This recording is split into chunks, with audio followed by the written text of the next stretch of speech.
Selamat pagi, salam sejahtera untuk kita semua. Tapi pun, izin memperkenalkan diri, nama saya Dayu Rita Perdana SPD MPD. Saya adalah dosen PGSD jurusan Ilmu Pendidikan Universitas Lampung. Pada kesempatan kali ini, saya akan memaparkan terkait pernyataan diri dosen dalam unjuk kerja Tridharma Perguruan Tinggi pada bidang pengajaran yang telah saya lakukan. Selanjutnya, saya akan memaparkan salah satu mata kuliah pokok yang akan saya ampu, yaitu adalah mata kuliah pembelajaran PKN sekolah dasar. Pada mata kuliah ini ada beberapa aspek yang akan saya sampaikan, yaitu adalah delivery, interaction, assessment, atau yang disingkat dengan DEA. Dalam kesempatan ini, saya akan memaparkan secara detail apa saja yang akan saya sampaikan terkait beberapa objek berikut. Yang pertama, deskripsi mata kuliah, capaian mata kuliah. Yang ketiga adalah materi pembelajaran, kemudian model dan metode pembelajaran, dan diakhiri dengan sistem penilaian. Saya akan menyampaikan deskripsi mata kuliah. Untuk poin ini ada beberapa deskripsi yang akan saya sampaikan, yaitu mahasiswa diharapkan mampu untuk menjelaskan konsep-konsep strategi pembelajaran, dapat menyebutkan contoh-contoh strategi pembelajaran, kemudian dapat merancang strategi pembelajaran yang akan digunakan di kelas, dan yang terakhir dapat mengaplikasikan dalam proses pembelajaran di kelas. Itu adalah deskripsi mata kuliah. Selanjutnya yaitu adalah capaian pembelajaran pada mata kuliah atau yang biasa kita singkat adalah CPNK. Pada CPNK ini diharapkan mahasiswa ataupun peserta didik dapat menjelaskan kepada semua tentang apa yang dimaksud atau konsep-konsep dari strategi pembelajaran.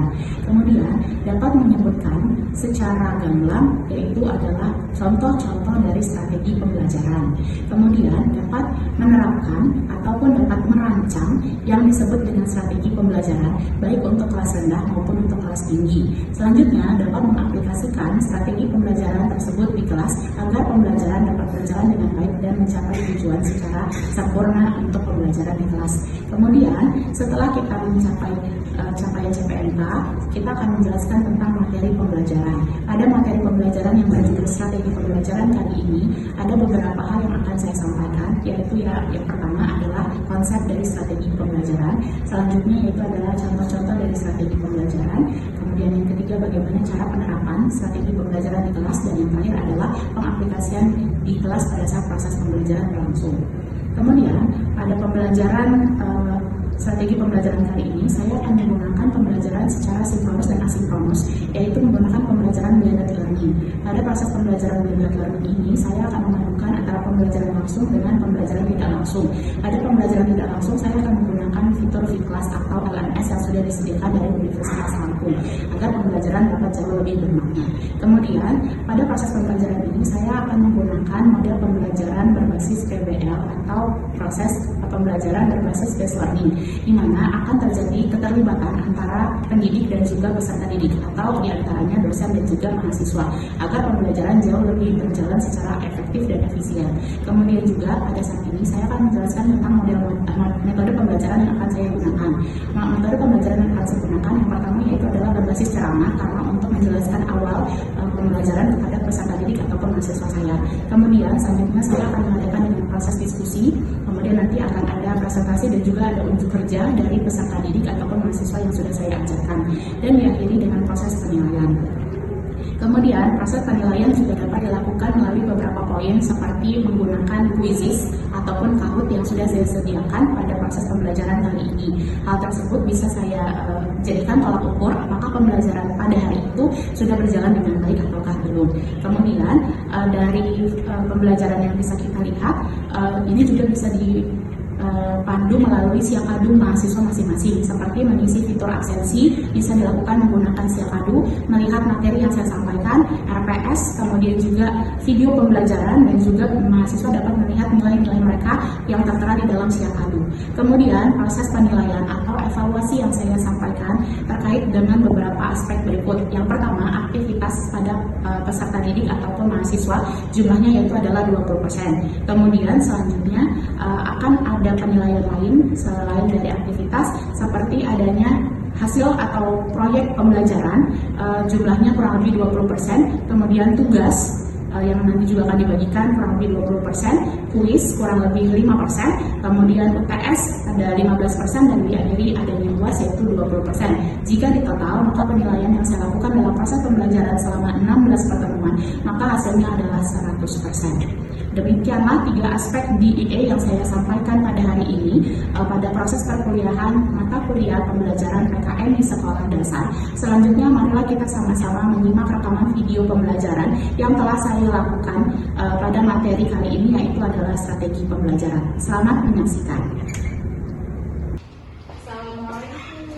Waalaikumsalam warahmatullahi wabarakatuh. Apa kabar anak-anak ibu sekalian? Alhamdulillah, luar biasa. Allahu Akbar. Baik, siapa ketua kelasnya? Cikgu. Yes, Ibu. Silakan dipersilakan untuk mempersiapkan diri sebelum mulai perkuliahan.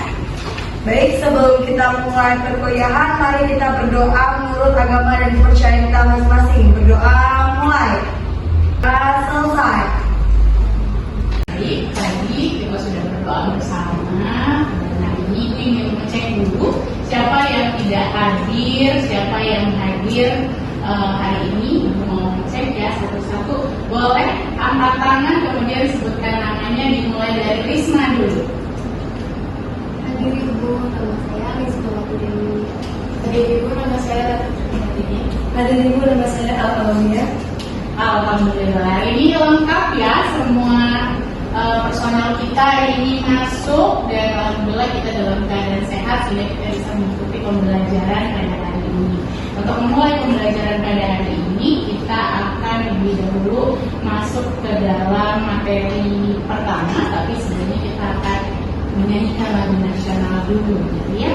Silakan untuk berdiri terlebih dahulu. Silakan Mimi.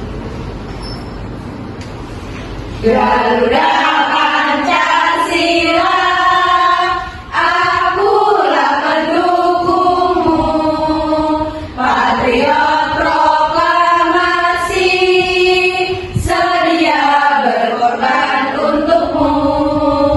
Pancasila dasar negara, rakyat adil makmur sentosa, pribadi bangsaku.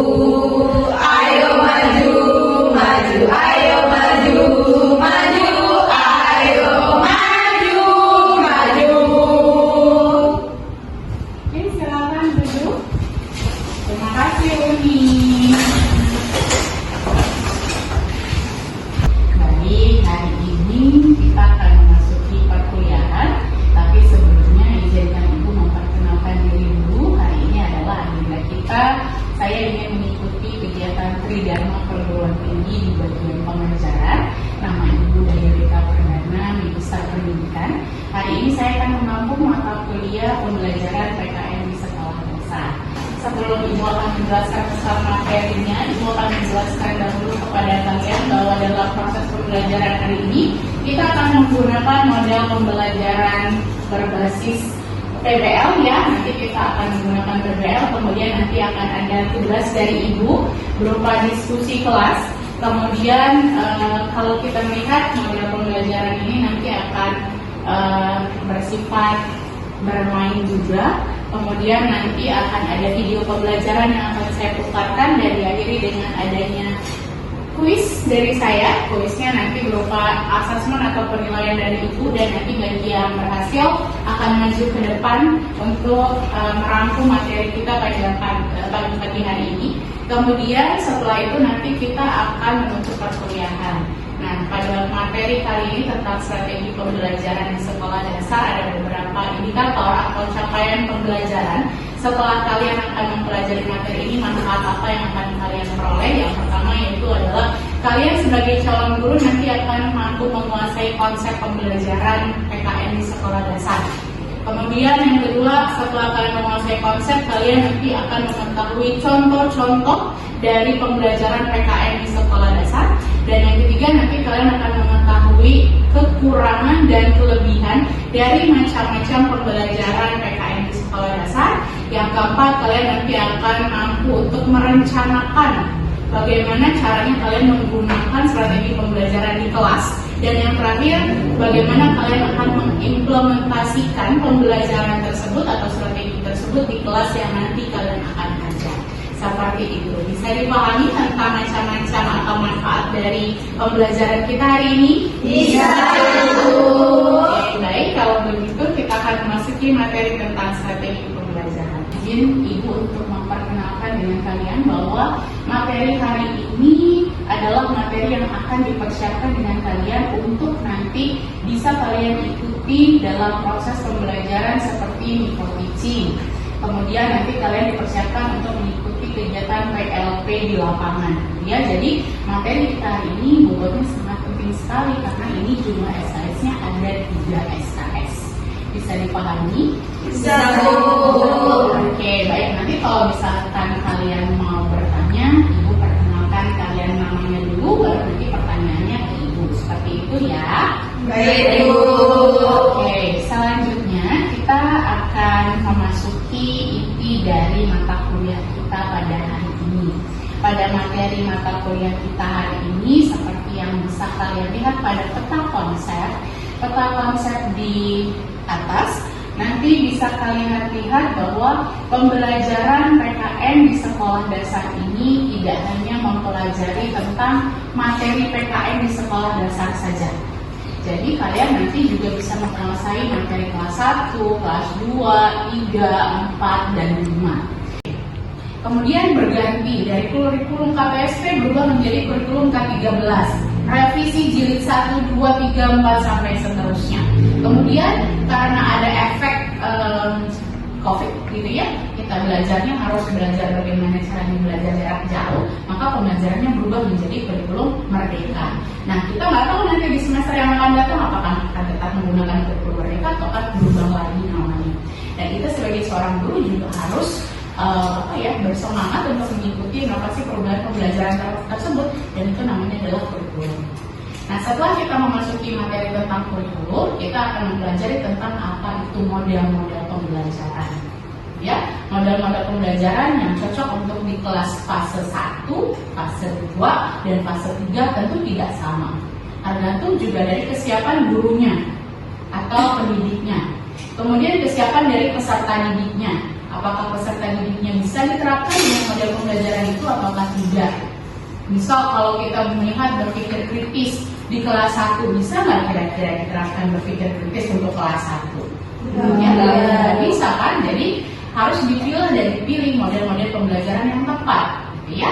Setelah itu nanti kita akan mempelajari tentang teori-teori belajar.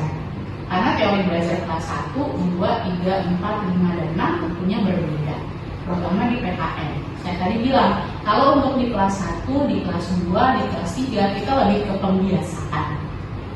Ya, karena guru sekolah dasar itu lebih kepada pengganti orang tua, jadi orang tua kedua, gitu ya, di sekolah yang akan mengajarkan nggak hanya pembelajaran saja, tapi juga mengajarkan tentang berbagai macam akhlak, etika, norma, gitu, dan nilai-nilai yang bisa kita lihat dari budaya-budaya kita di Indonesia ini, supaya peserta didiknya juga memiliki kemampuan dalam menilai norma dan etika tersebut, tidak hanya menguasai materi pembelajaran saja. Selanjutnya kita nanti akan mempelajari tentang apa itu strategi pembelajaran, dan hari ini kita akan memasuki materi tentang strategi. Setelah itu nanti mungkin minggu depan kita akan mempelajari tentang evaluasi pembelajaran atau assessment, dan diakhiri dengan bagaimana kita mengembangkan kurikulum berupa rencana perangkat pembelajaran atau yang biasa kita kenal dengan nama RPP. Seperti itu ya. Jadi hari ini fokus kita adalah di pembelajaran tentang strategi pembelajaran di sekolah dasar, khususnya pada mata pelajaran PKN. Bisa kita ikuti? Bisa. Oke, kita hari ini akan mempelajari materi tentang pengertian strategi pembelajaran, ya. Di mana ada salah satu tokoh yang menyatakan bahwa strategi pembelajaran itu adalah cara guru Para guru untuk menyampaikan materi dibantu dengan adanya media pembelajaran, adanya kemampuan guru dalam mengelola kelas, kemudian adanya media-media ajar yang berguna agar pembelajaran tersebut bisa tersampaikan dengan baik. Kenapa? Karena tidak semua kemampuan peserta didik itu sama satu dengan yang lain gitu ya. Ada yang satu, Bu, saya bisanya cuma membaca atau visual. Bu, saya bisanya cuma kalau ibu menjelasinnya itu kalau lewat dari radio misalnya. Oh, berarti dia pakai audio. Ada lagi yang bilang, Bu, saya tuh bisa nyambung kalau saya tuh nonton videonya ibu misalnya gitu ya. Tapi video yang benar ya, gitu ya, tentang pembelajaran. Jadi artinya kemampuan peserta didik itu beda-beda. Ada yang melalui audio, ada yang visual, dan ada yang audio visual. Karena kemampuan peserta didik tidak sama. Oke, tadi Ibu sudah menjelaskan tentang apa itu pengertian dari strategi pembelajaran. Sekarang Ibu mau tanya, mau ngetes kalian, sudah paham atau belum sama materi yang tadi Ibu sampaikan? Kalau ini Ibu yang panggil atau tunjuk tangan? Oke, silakan siapa yang bisa menyebutkan salah satu definisi strategi pembelajaran? Oke, kayaknya yang semangat banget Nana nih nunjuk. Untuk Nana bisa ke depan, maju silakan dijelaskan Nana. Baik, jadi strategi pembelajaran itu adalah cara atau metode yang digunakan pendidik untuk mencapai tujuan pembelajaran. Nah, strategi ini mencakup seperti cara mengajar, cara menyampaikan materi, bisa juga teknik ataupun media pembelajaran. Nah, strategi pembelajaran ini sangat penting untuk digunakan agar kegiatan pembelajaran berjalan dengan efektif dan efisien.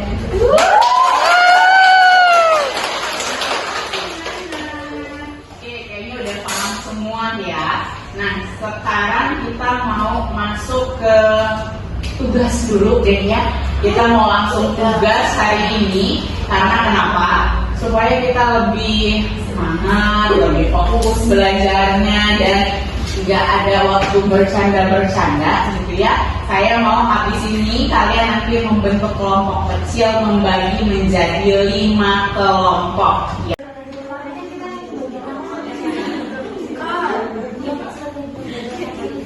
Kok kalian pada ribut ya diskusinya? Udah selesai belum? Belum. Kalau belum jangan berisik, nanti Ibu panggil. Biar gak berisik, biar semangat, biar tetap bisa ceria dalam proses diskusi kita hari ini. Siapa ya yang mau Ibu panggil untuk ice breaking? Mending ya. Sekarang mending maju, kasih kita ice breaking apa biar kita semangat nih. Ayo nih silakan maju nih. Teman-teman, jadi ice breaking-nya itu buka tutup bertepuk tangan. Buka tutup tepuk tangan lagi. Digulung-gulung lalu tersenyum hihi. Digulung-gulung lalu tertawa. Jadi kalau udah semangat lagi, sekarang kita fokus dulu untuk diskusi kelompoknya. Karena di sini nanti akan Ibu panggil kelompok mana yang akan maju ke depan untuk presentasi. Jangan lupa dibuat video pembelajarannya ya. Oke, silakan dimulai. Ibu mau ngontrol satu-satu kelompoknya sudah mulai kerja.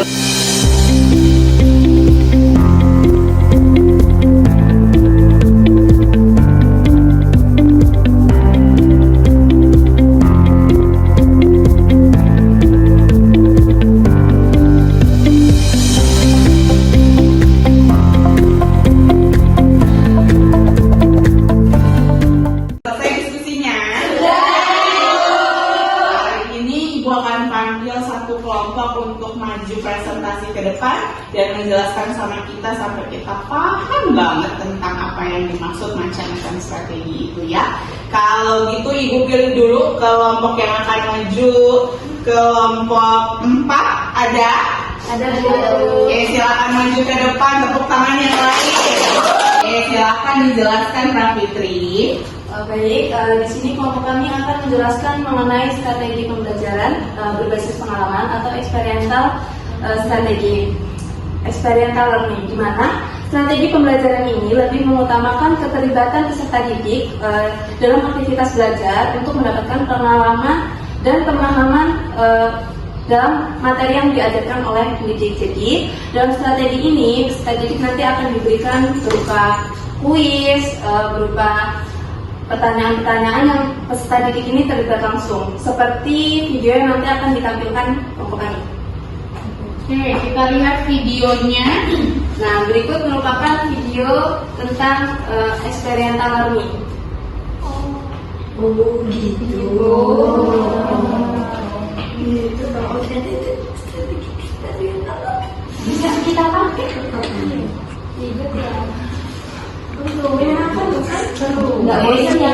Sekian penjelasan kelompok kami tentang experiential learning. Kami akhiri. Wassalamualaikum warahmatullahi wabarakatuh. Waalaikumsalam warahmatullahi wabarakatuh. Keren ya, kelompok 4 ini videonya bagus, kemudian juga sangat menguasai materi sekali. Mudah-mudahan di kelompok lain juga sama ya, sudah paham dengan macam-macam dari strategi pembelajaran yang tadi sudah kita bahas. Selanjutnya, kalau tadi kata kelompoknya Rafitri, pembelajaran itu akan jauh lebih bermakna apabila pembelajaran itu akan dirasakan secara langsung oleh peserta didik. Makanya sekarang Ibu juga menggunakan dan menerapkan strategi itu terhadap kalian. Jadi setelah ini akan ada evaluasi dari Ibu, gitu ya. Apakah kalian sudah benar-benar memahami dan mengerti tentang materi strategi pembelajaran dan macam-macam strategi pembelajaran dengan kuis. Nah, kuisnya silakan kalian menyiapkan handphone masing-masing. Nanti kalian boleh untuk maju ke depan untuk men-scan barcode kalian untuk mengikuti proses kuis tersebut. Bisa dipahami? Bisa. Oke, silakan nanti kalian maju satu persatu.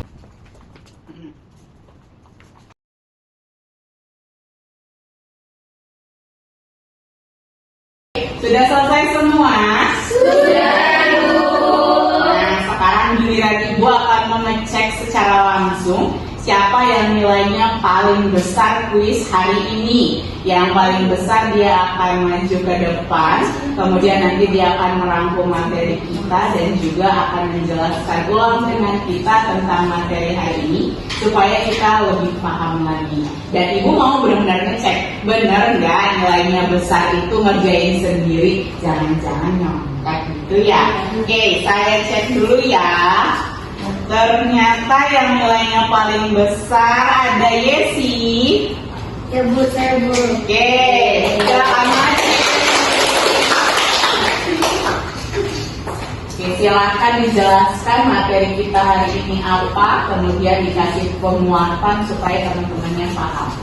Ya, baiklah, di sini perkenalkan nama saya Yesi Desmatalasari. Di sini saya akan menjelaskan mengenai strategi pembelajaran. Nah, strategi pembelajaran itu adalah cara atau metode yang digunakan oleh pendidik untuk melakukan proses pembelajaran agar peserta didik itu lebih paham tentang suatu pembelajaran atau pembelajaran yang dilakukan. Jadi, mengapa pendidik itu menggunakan strategi pembelajaran untuk mempermudah peserta didik agar paham pada materi yang diajarkan. Nah, tadi kan kita udah bahas, yang menurut saya itu strategi yang baik untuk digunakan atau yang lebih mudah digunakan dalam proses pembelajaran ialah experimental learning. Mengapa? Karena di experimental learning ini pendidik menggunakan media yang bagus atau yang baik untuk berinteraksi dengan peserta didik sehingga peserta didik itu dapat memahami pembelajaran dengan baik dan tidak hanya untuk satu peserta didik saja, namun semua peserta didiknya. Jadi peserta didik bisa lebih paham dengan materi yang diajarkan. Terima kasih. Baik, untuk selanjutnya itu saya akan menampilkan video mengenai strategi pakai eksperimental learning. Peserta didik itu mempresentasikan hasil kerja kelompoknya. Jadi eksperimental learning itu ada kelebihan dan kekurangannya teman-teman. Nah, untuk kelebihannya itu yang pertama meningkatkan keaktifan peserta didik. Jadi peserta didik itu akan lebih aktif jika media pembelajaran yang kita gunakan itu lebih bagus atau menarik perhatian mereka. Lalu yang kedua yaitu meningkatkan keterampilan mereka, keterampilan peserta didiknya. Jadi keterampilan peserta didik itu menjadi lebih bagus ketimbang kita memakai strategi yang lainnya. Lalu yang selanjutnya yaitu meningkatkan motivasi peserta didik untuk proses pembelajaran. Jadi peserta didik itu hatinya terbentuk untuk bisa mengikuti pembelajaran yang dilakukan oleh pendidik. Jadi mereka itu lebih semangat untuk melakukan proses pembelajaran. Dan selanjutnya meningkatkan kemampuan analitis dari peserta didiknya. Jadi mereka itu dapat menganalisis proses pembelajaran atau materi yang diterapkan oleh pendidiknya. Nah, yang selanjutnya itu tentu pasti ada kekurangannya. Nah, yang pertama yaitu biaya. Pasti yang digunakan dari untuk eksperimental learning ini biaya yang cukup lebih tinggi dibandingkan dengan menggunakan strategi yang lainnya, karena mereka atau pendidiknya harus menggunakan media yang bagus dan menarik. Lalu yang selanjutnya yaitu waktu. Nah, waktu yang digunakan untuk melakukan strategi eksperimental learning ini itu waktunya lebih banyak. Dan selanjutnya yaitu dari keterbatasan. Nah, keterbatasan ini baik dari biaya, waktu, dan juga bahan-bahan yang diperlukan untuk proses pembelajarannya. Baik, sekian dari saya akhiri. Wassalamualaikum warahmatullahi wabarakatuh. Waalaikumsalam warahmatullahi wabarakatuh. Tadi pembelajaran kita hari ini tentang strategi pembelajaran di sekolah dasar. Jadi apa aja materi kita? Ada definisi atau konsep dari strategi pembelajaran sekolah dasar. Kemudian yang kedua ada strategi pembelajaran. Pinter. Kalau sudah paham semuanya, maka hari ini materinya kita cukupkan sekian. Dan terima kasih untuk kerjasamanya hari ini. Mudah-mudahan materi yang Ibu sampaikan bisa kalian ambil sebagai pembelajaran dan bisa kalian terapkan nanti di sekolah. Dan apabila ada kata-kata yang salah, saya mohon maaf. Dan kita tutup pembelajaran hari ini dengan melafalkan hamdalah. Alhamdulillah.